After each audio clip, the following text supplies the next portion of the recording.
abra comigo aí a sua Bíblia no segundo livro das Crônicas, capítulo de número 20. Segundo Crônicas, capítulo de número 20. Amém. Eu vou ler um trecho mais curto desse texto, mas na verdade a mensagem ela está toda pautada no capítulo 20, quase que inteiro. Mas para a gente não precisar ler o texto todo, eu vou ler aqui um pedaço e depois a gente vai voltar no texto, tá? Eu só vou ler um trechinho para dar uma resumida na perícope, né?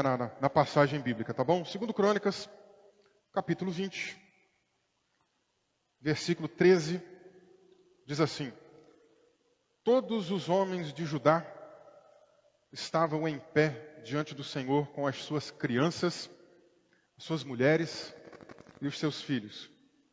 Então, no meio da congregação, o Espírito do Senhor veio sobre Jaaziel, filho de Zacarias, filho de Benaia, filho de Jeiel, filho de Matanias, levita, dos filhos de Asaf. Jaaziel disse: Escutem com atenção, todo Judá, moradores de Jerusalém e rei Josafá. Assim diz o Senhor: Não tenham medo, nem se assustem por causa desta grande multidão, pois esta batalha não é de vocês, mas de Deus. Amanhã vocês irão ao encontro deles. Eis que eles virão pela ladeira de Ziz, e vocês os encontrarão no fim do vale, em frente do deserto de Jeruel. Neste encontro, vocês não precisarão lutar. Tomem posição, fiquem parados e vejam a salvação que o Senhor lhes dará, ó Judá e Jerusalém. Não tenham medo, nem se assustem. Amanhã saiam ao encontro deles, porque o Senhor está com vocês. Amém? Vamos orar. Senhor Deus, nós queremos nessa noite mais uma vez te render graças. Nós louvamos o teu santo nome. Nós te adoramos, ó Deus. Como é bom poder estar na tua presença, como é bom a gente poder estar aqui reunido, invocando o teu nome, ouvindo a tua voz e sabendo, ó Deus, que o Senhor tem algo muito grande para poder sempre fazer em nossas vidas. O Senhor é grande, o Senhor é sublime, o Senhor é maravilhoso. E as tuas obras são como o Senhor. Deus amado, nessa noite vem falando conosco nesse lugar. Eu não sei como cada um entrou, não sei como foi a semana aqui dos nossos irmãos, mas eu sei, ó Deus, que o Senhor sempre tem algo a nos dizer. E a tua palavra mesmo nos conta essa verdade. A tua palavra não volta vazia. Então, meu Deus, vem falando aos nossos corações. Vem derramando a tua graça. Vem derramando o teu poder. Vem falando conosco de uma maneira especial. Assim, nós oramos e agradecemos a ti em nome de Jesus Cristo. Amém e amém. Amém, meus irmãos. Você pode deixar sua Bíblia aberta aí no capítulo 20 de 2 Crônicas, porque, como eu disse, o texto é grande. Eu não quis ler o capítulo todo, mas de vez em quando a gente vai precisar, até para se contextualizar, para entender o que está acontecendo, para entender por que essa palavra de profecia foi entregue ao rei e ao povo. A gente vai precisar voltar, a gente vai precisar ler aqui e ir explicando o que está acontecendo. Nessa noite, o tema da mensagem é o seguinte: confiando em Deus nas nossas lutas. Eu acredito que se eu perguntasse aqui para todos vocês se alguém está enfrentando luta, ou se alguém já enfrentou alguma luta, certamente alguém responderia que sim. Eu já preguei numa outra ocasião sobre aquele evento em que Salomão, depois de ter recebido a sabedoria divina, é procurado por duas prostitutas. E aquelas mulheres, quando chegam até o rei Salomão, elas vêm trazer um baita de um problema, difícil demais para conseguir ser resolvido, porque as duas mulheres tinham um bebê, mas uma delas, durante a madrugada, dormiu em cima da criança e acabou matando a criança asfixiada. E ela, ainda na madrugada, foi lá e trocou os bebês. Quando a mãe verdadeira do bebê vivo, acordou e viu que a criança tinha sido trocada, ela ficou, obviamente, desesperada, irada, e levou essa causa para o rei. E, gente, naquela época não existia exame de DNA. Então, como é que alguém que está de fora da situação vai resolver um problema desse, né? E naquele dia, pregando sobre essa mensagem, eu me lembro de ter chegado à seguinte conclusão. Todo mundo passa por problemas, por lutas nessa vida. Né? As mulheres, por exemplo, ali tinham um problema. As duas mulheres estavam com um baita de um problema. As mulheres levaram um problema para o rei. O rei agora, que já tinha muitos problemas, recebe mais um problema. O rei, como não sabia como resolver aquele problema, chamou o seu soldado e disse assim, pega a sua espada e parte a criança no meio. Então o soldado agora está com um baita de um problema. Até a criancinha, que nem sabe o que é problema, está com problema. Né? Mas ali naquele momento a mãe verdadeira, a mãe biológica mesmo, ela mostra o seu amor de mãe, dizendo, não, é melhor que a criança fique viva e assim não precisa partir a criança no meio. A mãe, que não era a mãe verdadeira, ela já agiu com um outro tipo de sentimento, mostrou que não era mãe, né?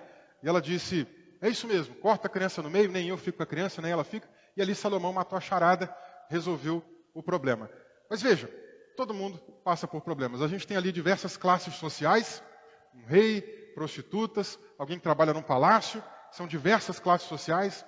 A gente tem pessoas provavelmente de idades muito distintas, como a gente também tem gêneros diferentes, homens, mulheres, como a gente também tem idades diferentes, né?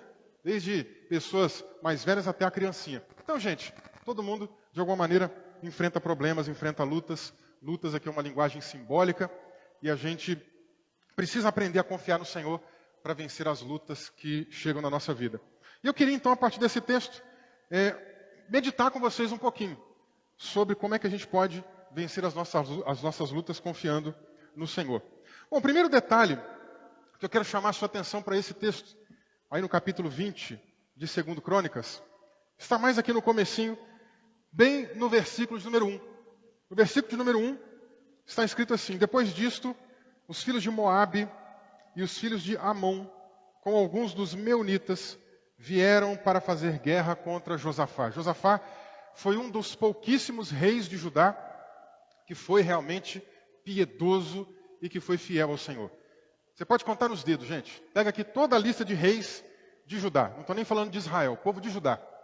Pega todos os reis de Judá e tenta encontrar quem são aqueles reis que serviram ao Senhor de todo o coração.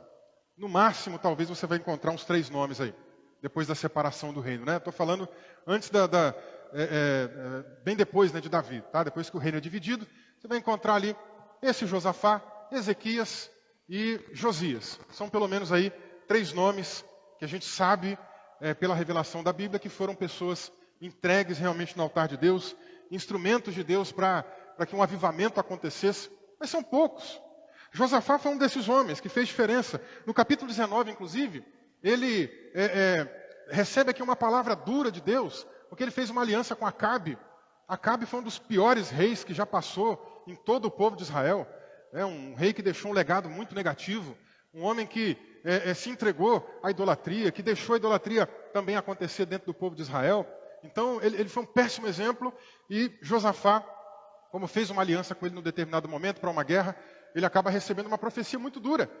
Mas, se você observar bem, mesmo recebendo essa profecia dura, Deus, olha aqui, por exemplo, no capítulo 19 e versículo 3. No entanto, boas coisas foram encontradas em você, porque tirou os postes da deusa Asherá da terra e pôs no coração o propósito de buscar a Deus. Por mais que ele recebe ali uma palavra dura, Deus também está reconhecendo que ele era um homem temente ao Senhor, um homem fiel, um homem que fez diferença. Então esse Josafá, agora depois de ter passado algumas situações de reforma, de mudar um pouquinho o esquema político, de nomear alguns juízes, e o reino está começando a avançar, a coisa começa a dar aquela avançada, isso às vezes vem muito a calhar com a nossa vida, né? Às vezes durante a sua vida você está seguindo aí, fazendo planos, acabou de passar por uma situação delicada, algum problema, a coisa está começando a normalizar, a poeira está abaixando, aí quando você pensa, agora eu vou descansar, de repente aparece outra luta, né? De repente se levanta outra poeira. E é um pouco do que está acontecendo aqui. Só que essa luta que Josafá está prestes a enfrentar, que na verdade não chega a enfrentar ela totalmente, ele enfrenta ela mais no campo psicológico, vocês vão entender isso daqui a pouco, é com alguns povos que se aliançam e que moram ali na redondeza. São povos que faziam parte podemos até dizer da família antiga, da mesma linhagem antiga. Eles vieram das mesmas pessoas que deram origem ao povo de Israel, de patriarcas do passado. Veja, ele cita aqui o povo de Moabe, o povo de Amon e o povo meunita. Quem é esse povo junto aqui e ainda um terceiro que vai aparecer? Se você saltar comigo no versículo 23, vai dizer assim: porque os filhos de Amon e de Moabe se levantaram com os moradores de Seir para destruir e exterminar. Esses moradores de Seir já são os edomitas. Nós estamos falando aqui sempre de pessoas que vieram dessa linhagem, dessa família lá de trás e que fazia parte do povo, que veio a fazer parte do povo de Israel lá no passado, né? Aqui Amon e Moabe são descendentes de Ló, para você ter ideia, né, de quando Abraão se separa dele, ele vai para um canto, tem toda aquela situação de Sodoma e Gomorra, né, acontece um caso muito complicado aqui de incesto, e os descendentes de Ló acabam sendo Amon e Moabe, para a gente ter ideia. Mas são pessoas que fazem parte dessa linhagem. São povos que Deus, inclusive, poupa e evita destruir.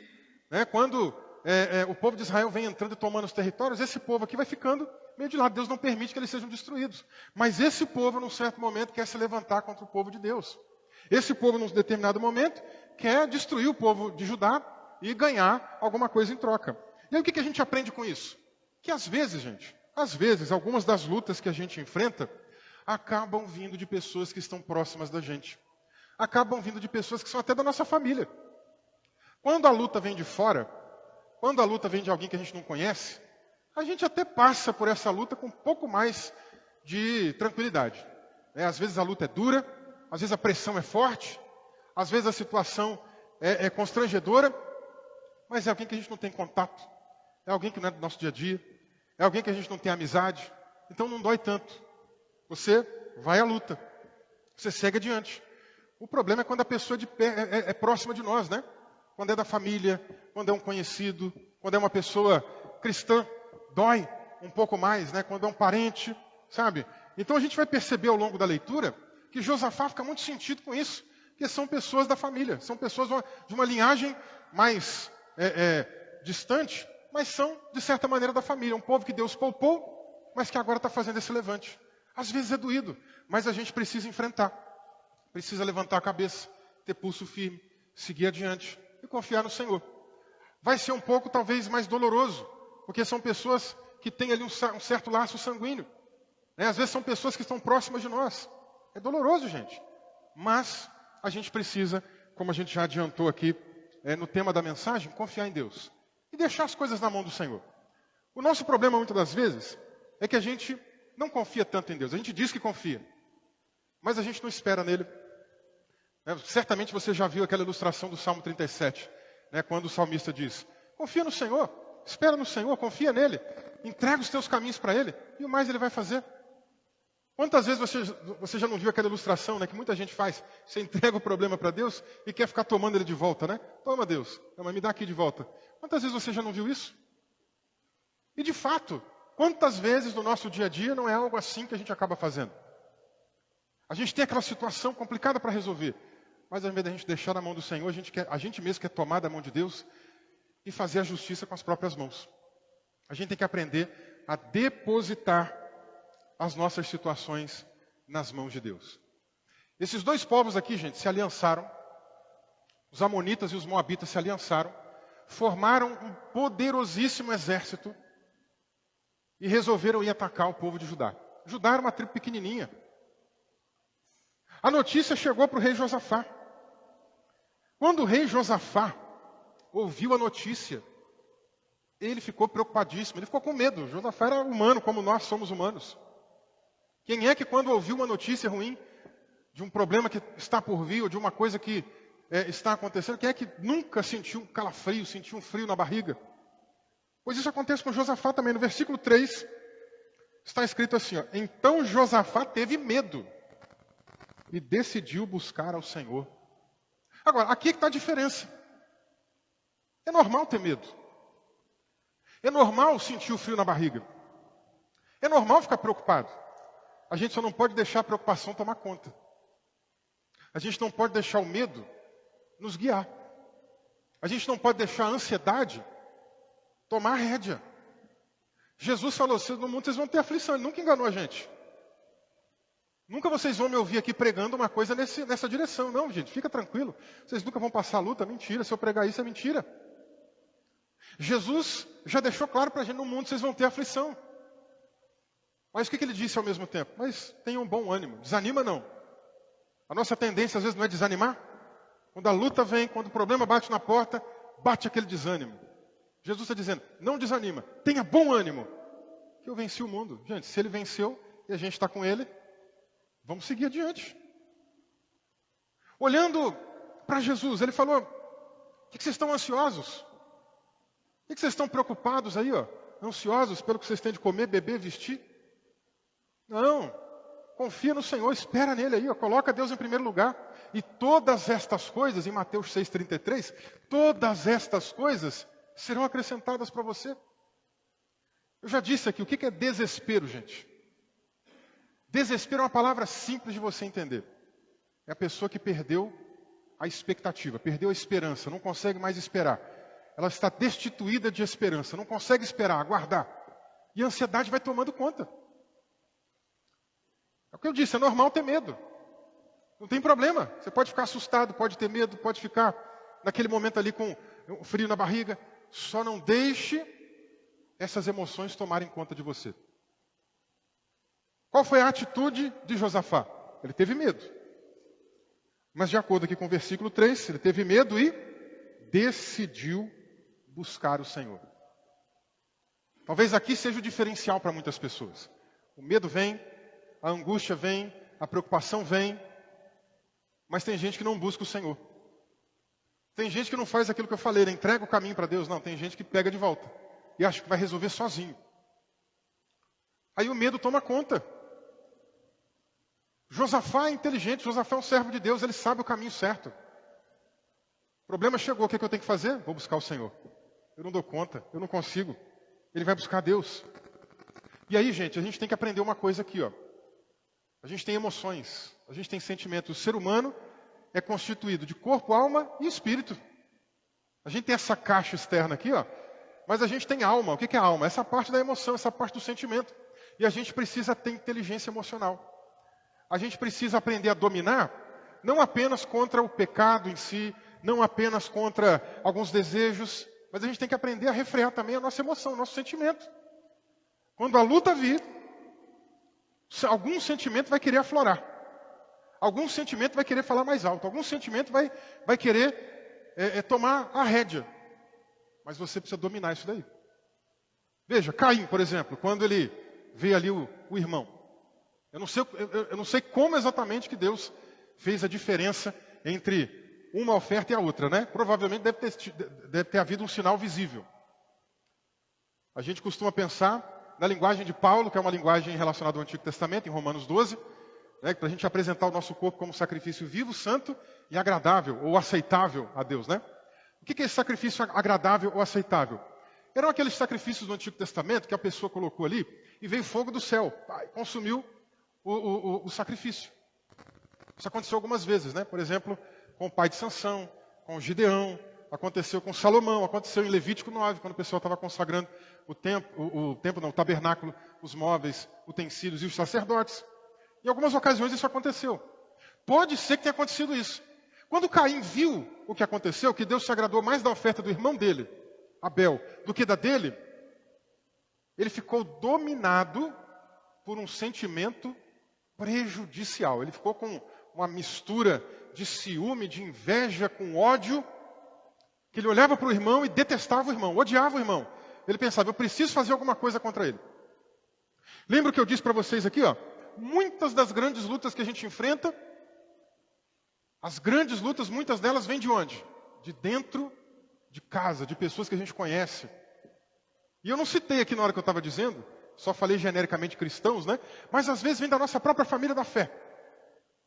Veja, o primeiro assassinato, gente, que acontece na raça humana, acontece a partir de um ambiente de liturgia, de culto. São dois irmãos que estão indo para cultuar.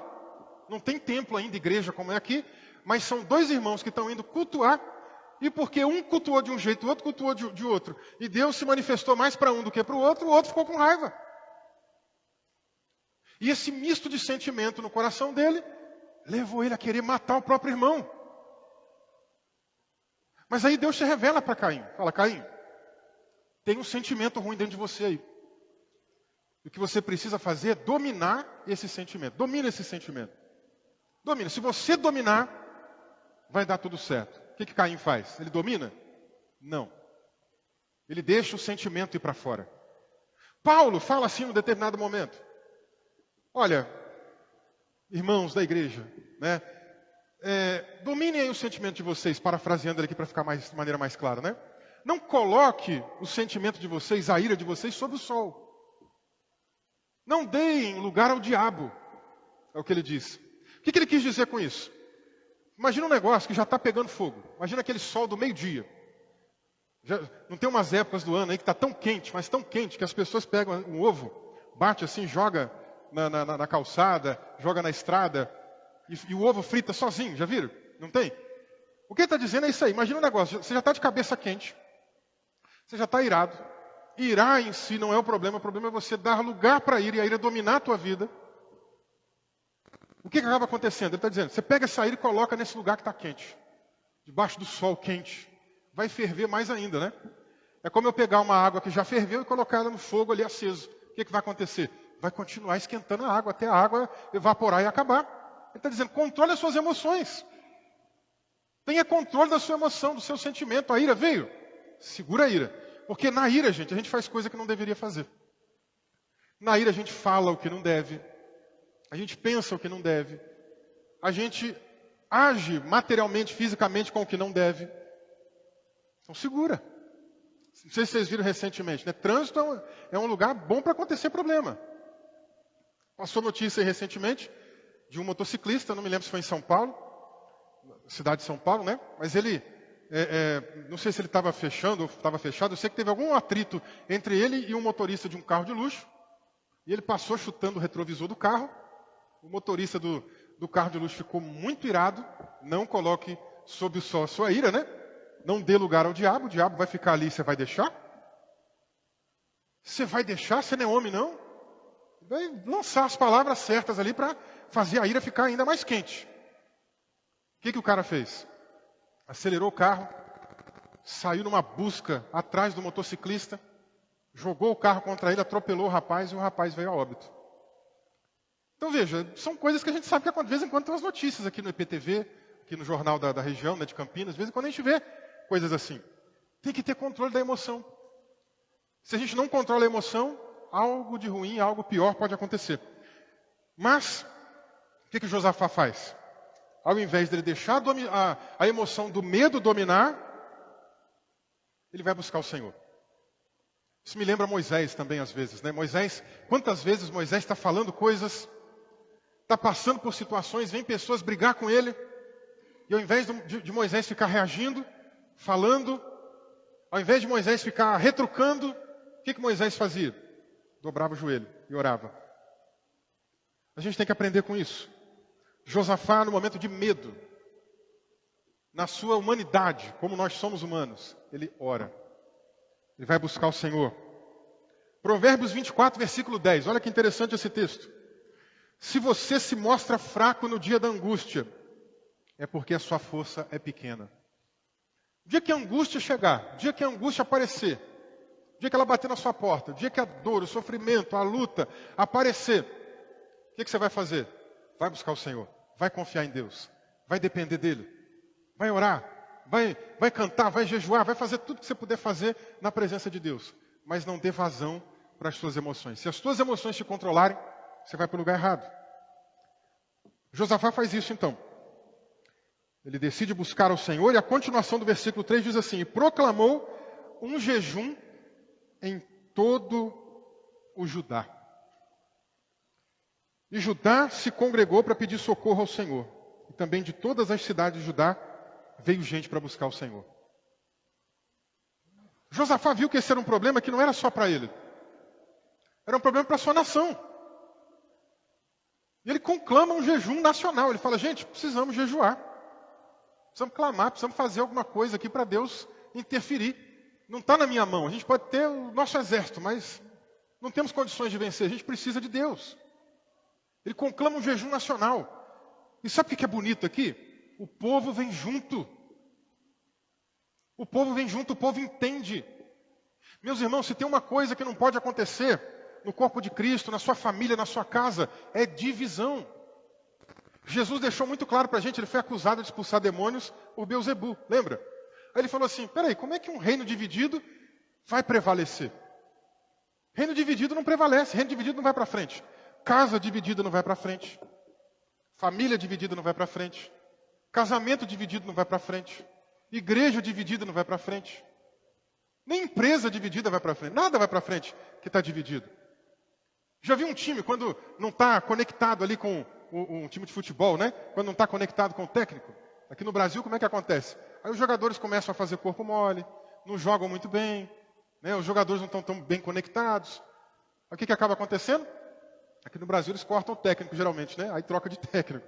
Mas olha, tem que haver conexão. O pessoal tem que estar junto. Tem que ter unidade. O rei falou, gente, precisamos orar. O que o povo entendeu? Vamos orar, vamos buscar. Gente, precisamos jejuar. O que o povo entendeu? Vamos jejuar. Isso é para a gente aqui também. Nós estamos aqui com uma missão. Jesus nos chamou para ganhar almas. Jesus deu essa missão para a igreja. Vai, faça discípulo de todas as nações. Batizem esses discípulos em nome do Pai, do Filho e do Espírito Santo. E ensina esses discípulos a guardar tudo que eu tenho ensinado. Ele deu essa missão para a gente. E a igreja como é que tem que estar? Unida nesse propósito, irmãos. Se tem um aqui envolvido, outro aqui envolvido, outro ali envolvido, ainda não está bom. A gente precisa do povo todo reunido. Gente, a gente precisa orar mais juntos, a gente precisa clamar mais juntos, a gente precisa jejuar mais juntos. Esse texto aqui vai mostrar que Josafá jejua, ora, ouve a palavra e adora. Mês que vem nós vamos começar uma série de mensagens aqui sobre os meios de graça. Eu quero já ir te desafiando. Mês que vem, setembro, eu já quero desafiar você para a gente fazer um novo jejum juntos aqui. A gente andou fazendo uns jejuns aí umas semanas atrás, né? Eu experimentei umas coisas muito maravilhosas. Muitas lutas também. Faz parte também.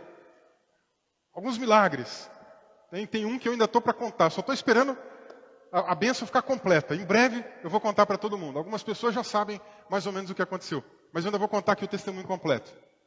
Só estou esperando mais um pouquinho. 90% da bênção já está alcançada. Só falta mais um pouquinho. E ela aconteceu naquele tempo que a gente se propôs a jejuar 40 dias. E eu nem imaginava, gente. Mas não foi coincidência. Não acredito em coincidência. Deus é soberano, tem controle de tudo. Então veja, a gente precisa estar unido nesse propósito. Josafá começa a orar. Do versículo 5 em diante a gente vai encontrar a oração de Josafá. E a oração de Josafá é uma oração repleta de coisas que a gente poderia tirar lições. Eu poderia pegar só a oração de Josafá e fazer uma pregação sobre a oração dele. Poderia. Mas eu vou rapidamente com você destacar alguns pontos. Quem sabe numa outra ocasião a gente prega só sobre isso. Mas veja, versículo 6. Vamos ler os 5 primeiro. Josafá se pôs em pé na congregação de Judá e de Jerusalém, na casa do Senhor, diante do pátio novo, e disse. Aí ele começa a orar. Você vai ver a oração agora de Josafá. Versículo 6. Ó Senhor, Deus de nossos pais, não és tu Deus nos céus? Não és tu que dominas sobre todos os reinos dos povos? Na tua mão está a força e o poder, e não há quem te possa resistir. Às vezes tem pessoas que não estão pregando aqui no púlpito. Às vezes tem pessoas que não estão dando aula lá na terça-feira. Mas você quer conhecer o que uma pessoa acredita? Pede ela para orar. Você vai descobrir alguns pontos do que aquela pessoa acredita, de como ela pensa, de quem ela entende que é Deus. Primeiro ponto da oração de Josafá. Ele reconhece aqui a soberania divina. Não tem ninguém igual a Deus. Deus é único. Deus é soberano, poderoso. Ninguém pode resistir a Ele. Podem se levantar os amonitas, podem se levantar os moabitas, podem se levantar todos os reinos da terra. Ninguém consegue se levantar contra Deus. Pode se levantar o adversário que for, gente. E vamos lembrar o que Paulo diz em Efésios capítulo 6. Nossa luta não é contra a carne, não é contra a sangue. Pode se levantar o inferno todinho. Não são páreos. Demônios não são páreos para o nosso Deus. E Josafá está reconhecendo essa soberania divina. Segundo ponto, versículo número 7. Josafá agora ora assim: ó nosso Deus, acaso não expulsaste os moradores dessa terra de diante do teu povo Israel, e não a deste para sempre à posteridade de Abraão, teu amigo? Aqui no versículo 7, ele está reconhecendo a fidelidade de Deus para o cumprimento da promessa.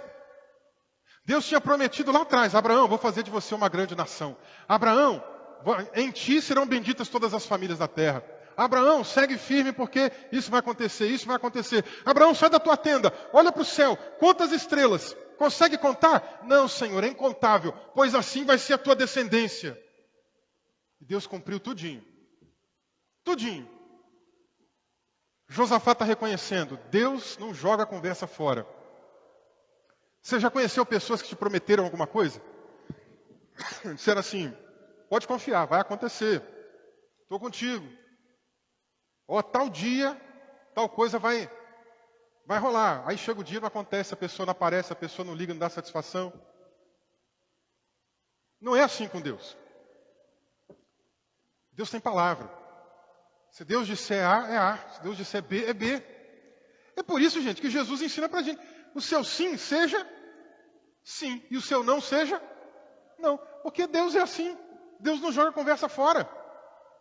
Josafá está reconhecendo: Senhor, além do Senhor ser soberano, o Senhor é um Deus que cumpre todas as suas promessas. Eu não tenho dúvida. Eu tenho fé no Senhor.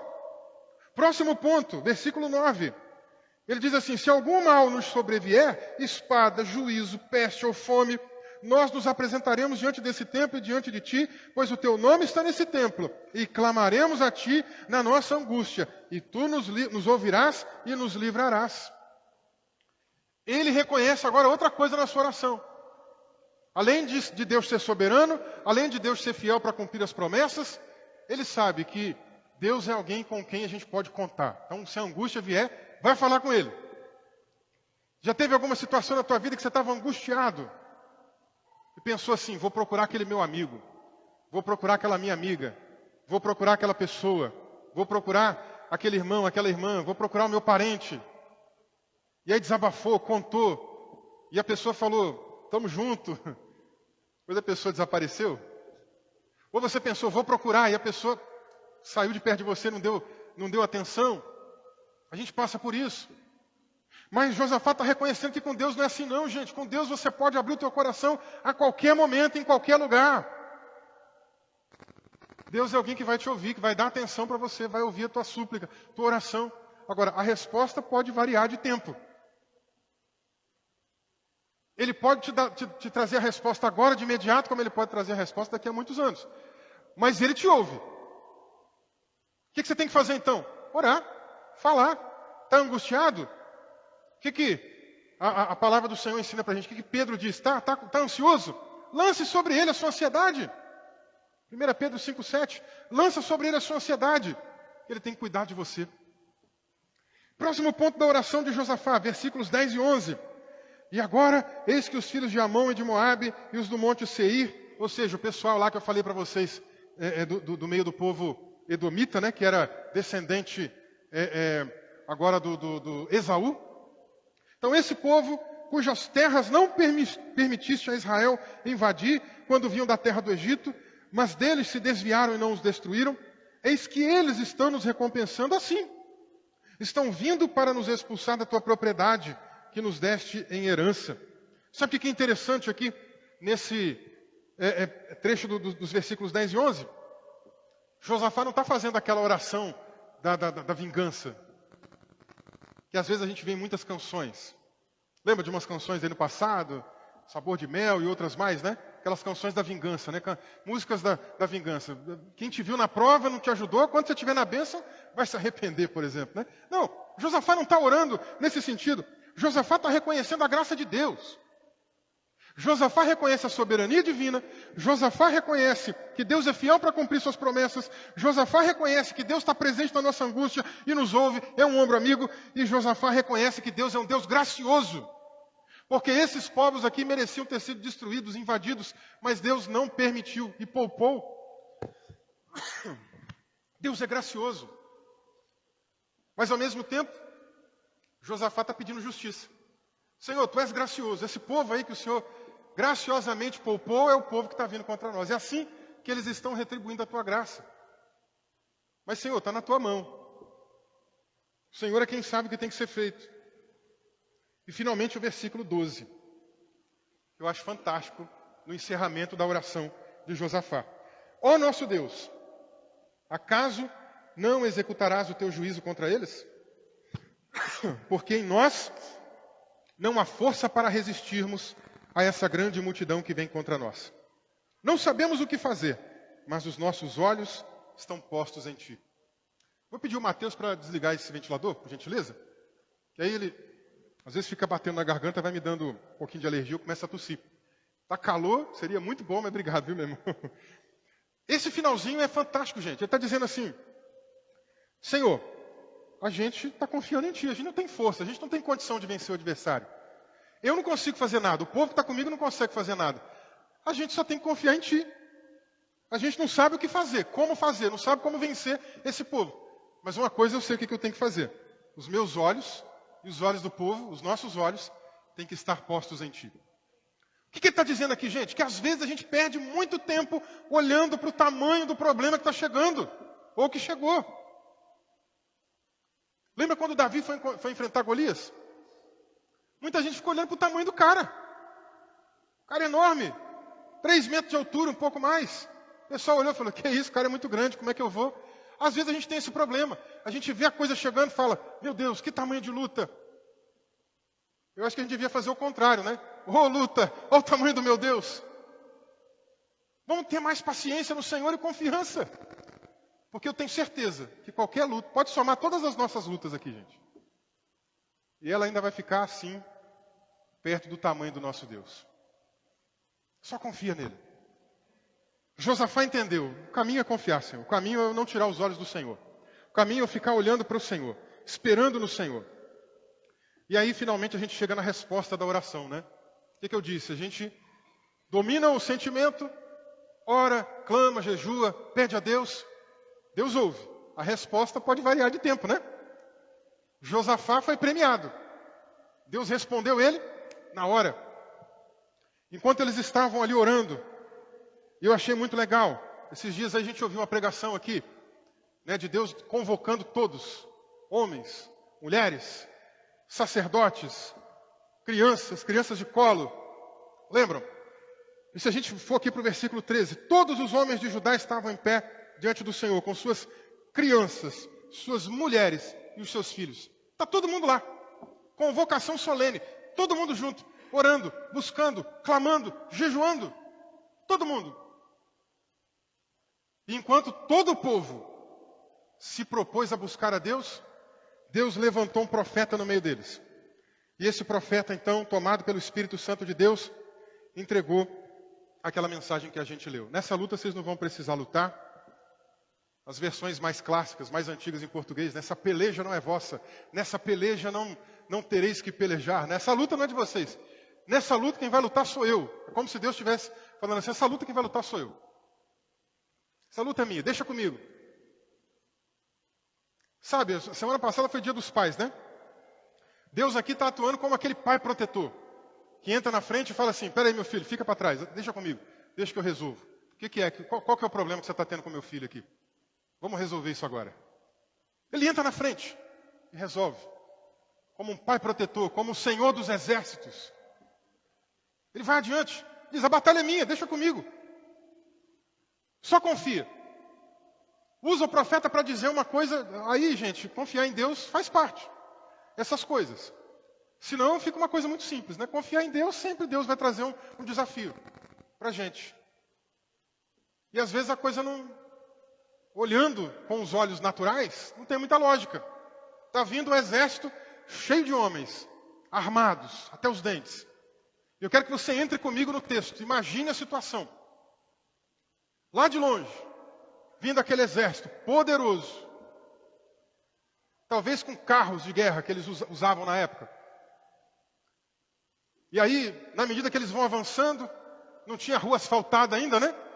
Então vai batendo nas pedras, vai batendo contra o piso irregular, vai fazendo aquele barulhão. Plém, plém, plém. De longe dá para ouvir. Imagina como é que o povo não está preocupado. Não é só Josafá que está angustiado. O povo também deve estar preocupado. O exército está vindo contra eles, fortemente armado. Muito barulho. Por isso que eu disse para vocês que a pressão psicológica era muito grande.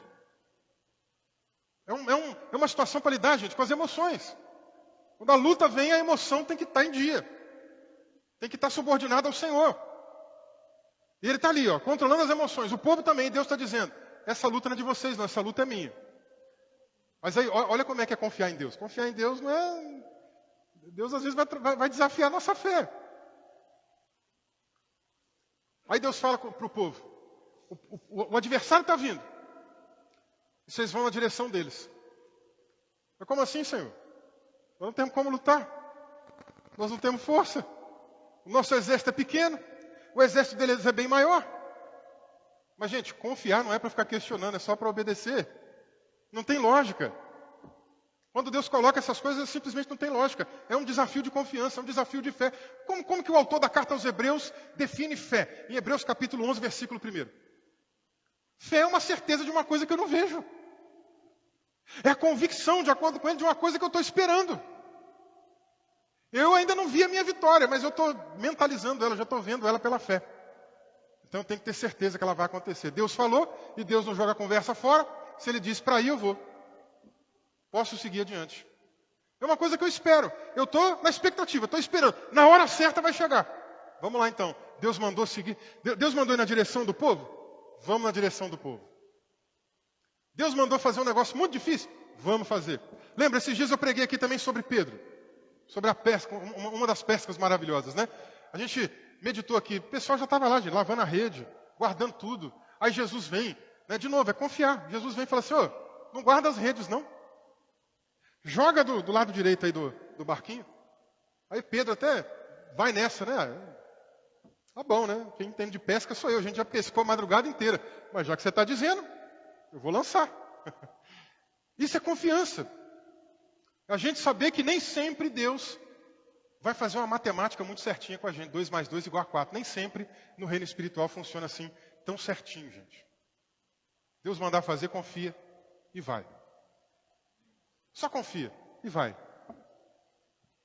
E assim o povo segue confiando no Senhor. Eles precisam ir em direção ao adversário. E agora, a gente tem mais algumas posturas. Eu já estou caminhando para o final. E a gente tem mais algumas posturas aqui interessantes para meditar com relação a Josafá e o povo. Versículo 18. Depois que Josafá ouve essa palavra, o que eu disse? Confiança não é ficar questionando, né? Depois que ele ouve essa palavra, essa profecia, ele se prostra em terra. Ele prostra o rosto em terra, em sinal de adoração. As palavras antigas lá que se usavam para adoração, algumas delas tinham a ver com a ideia de se prostrar, né? Então o que ele está dizendo aqui é que ele adorou a Deus. Se prostrou e adorou a Deus. Talvez algumas pessoas não tenham a condição, né, de se prostrar efetivamente, mas é uma condição de espírito. A gente precisa adorar a Deus, né, e se prostrar espiritualmente perante o Senhor, reconhecendo a grandeza, a soberania e o poder que esse Deus tem. Josafá se prostra com o rosto em terra. E o povo de Judá acompanha. Então tá, Josafá e o povo, todo rendido ao Senhor. Ah, irmãos, daqui a pouco eu quero me render ao Senhor e quero convidar você para se render ao Senhor comigo, amém? Daqui a pouco nós vamos fazer isso. Eles se rendem ao Senhor, se prostram diante do Senhor. E o versículo 18 termina dizendo que o adoram. Versículo 20. Os levitas dos filhos dos coatitas, dos coraitas, se levantaram para louvar o Senhor, Deus de Israel. Em voz bem alta. Então, além de ter esse momento do povo se prostrar diante de Deus e adorar, agora o povo começa a cantar, a louvar ao Senhor. E ali eles fazem um culto naquele momento. Agora veja, versículo 20. No dia seguinte, na manhã seguinte, levantaram cedo e foram para o deserto de Tecoa. Ou seja, estão obedecendo a Deus. O exército do povo lá que está mancomunado está vindo para cá, e eu estou indo na direção deles. Imagina, a gente como igreja, saindo tudo junto ali, ó, marchando, vamos embora para lá. O exército está vindo de lá, a gente está indo na direção deles, vamos seguindo. Vai se colocando no texto, vai imaginando o que está acontecendo. Na medida que você está indo, lá de longe, você ainda não avista o povo. Mas o diabo é bom para fazer barulho. Você conhece gente que é assim? Gente que não faz muita coisa. Na execução não é bom, mas no gogó é ótimo. Faz uma propaganda, já viu? O diabo é assim também, gente. Ele tem uma propaganda. Veja, Pedro fala que ele é como um leão que ruge e anda em derredor. Barulho ele sabe fazer. Do outro lado vem o povo fazendo barulho. Eles não estão avistando ainda, mas o barulho provavelmente já é audível. Não vamos não vamos ficar ouvindo as coisas que o inimigo faz ou fala para tentar desanimar a gente. Não vamos. Vamos revestir da armadura de Deus, como disse Paulo. Como é que você se protege dos dardos inflamados do maligno, né? Dardo é uma lança. E na linguagem bíblica, vários instrumentos pontudos, pontiagudos, lança, espada, flecha, servem como símbolo para as palavras que a gente lança, né? Por exemplo, uma pessoa que fere a outra com palavras, né? Ela fala uma palavra muito dura, é comparado com uma espada, com uma lança, com uma flecha, perfura, machuca, né? Então Satanás é assim, ele gosta muito de falar. Ele chega para Jesus e fala. A gente viu isso aqui esses dias, né? Chega para Jesus e fala, se realmente você é o Filho de Deus, transforma essa pedra em pão. Leva ele lá no alto do pináculo do templo e fala, joga daqui abaixo, está escrito. Depois ele mostra os reinos, olha, tudo isso eu te dou se você se prostrar e me adorar. Ele fala. E Paulo está dizendo, se proteja. Pega a armadura aí de Deus, pega o escudo da fé. E com esse escudo você vai se proteger dos dardos inflamados do inimigo. Muitas das vezes ele quer fazer barulho, como o povo que está vindo do outro lado, fazendo barulho. Carros de guerra vindo, fazendo barulho, passando nas pedras, fazendo aquela barulhada. Se a gente ficar dando ouvido, a nossa fé balança. O que Josafá tinha dito aqui um pouco antes, no final da oração dele? Senhor, não sei como é que a gente vai fazer, mas uma coisa eu sei, eu vou olhar para o Senhor, não vou perder de vista o Senhor. Meus olhos vão ficar fixos em Ti.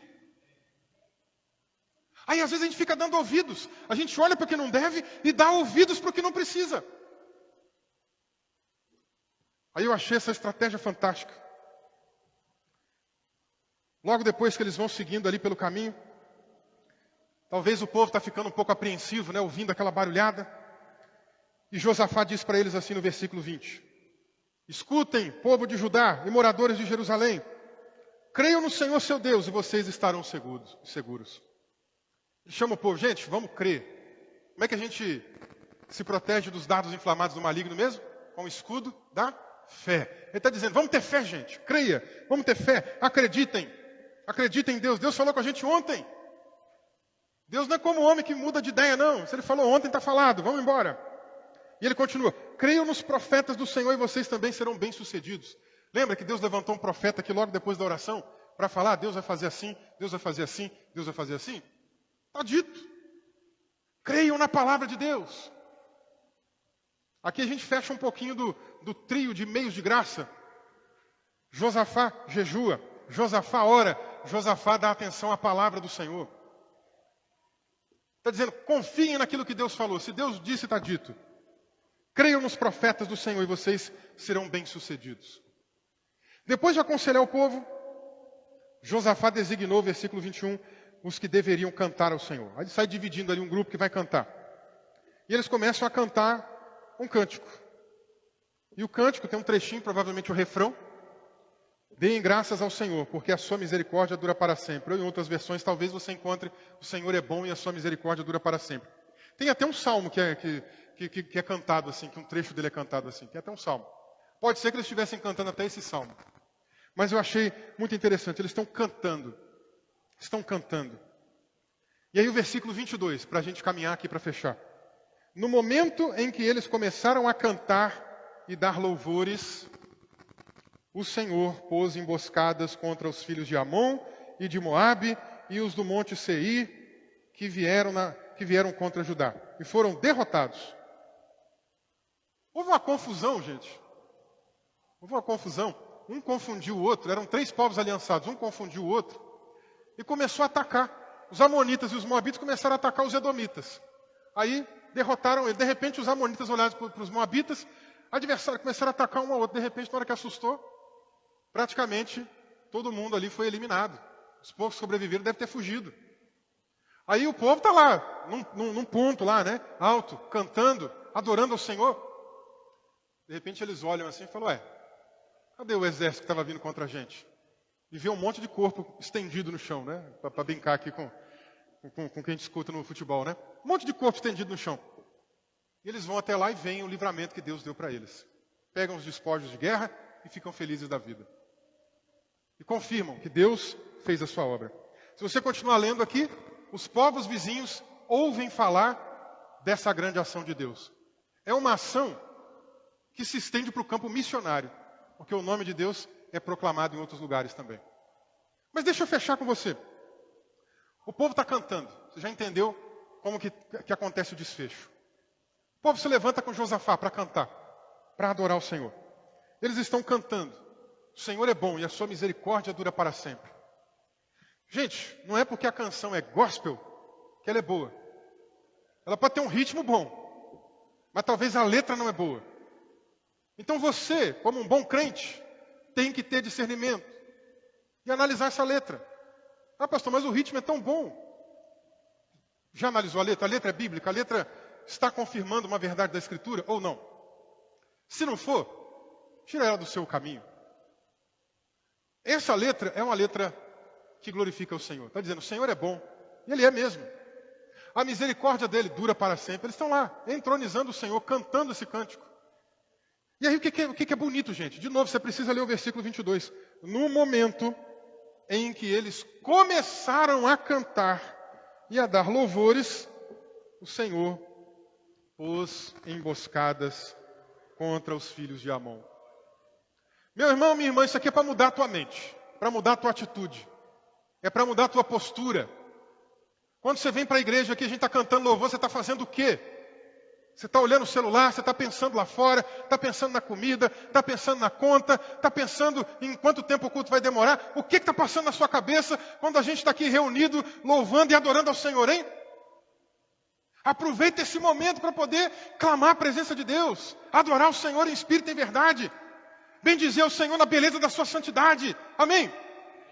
Quando a gente estiver aqui cantando, gente, se entrega de corpo e alma.